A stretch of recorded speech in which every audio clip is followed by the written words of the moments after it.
Outre leur président, les électeurs américains vont également renouveler une partie de leur congrès. La démocrate Katie McGuinty espère remplacer Pat Toomey, son rival républicain au Sénat.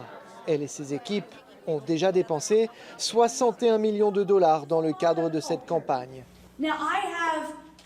La présidentielle, c'est important, mais ce n'est pas tout. En ce moment, moi, je suis concentrée sur autre chose. Et vous pensez quoi de ce monsieur Pat Toomey?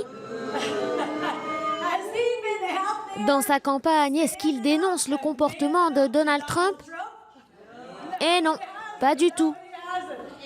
La théorie du Parti démocrate, c'est que Donald Trump va perdre la présidentielle et entraîner dans sa chute beaucoup de républicains à la Chambre et au Sénat. Les démocrates disposent actuellement de 44 sièges au Sénat. Il leur en manque 5 pour obtenir la majorité.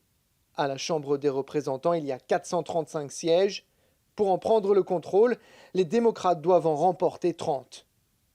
C'est peu probable, mais ça n'empêche pas les démocrates de rêver et surtout d'essayer de gagner du terrain. Malheureusement, mon adversaire n'est pas différent de Trump. Il le copie, le défend, le soutient et il pense que c'est ce qui est bon pour notre pays. Dans cette circonscription, les républicains gagnent chaque élection à la Chambre depuis 150 ans. Mais cette année, les démocrates pensent qu'ils ont une vraie carte à jouer. Ils chassent donc sur les terres conservatrices à la recherche d'électeurs dégoûtés par Donald Trump. L'objectif de reprendre le Sénat leur paraît donc très réaliste. En revanche, la Chambre restera probablement dans les mains de leurs adversaires.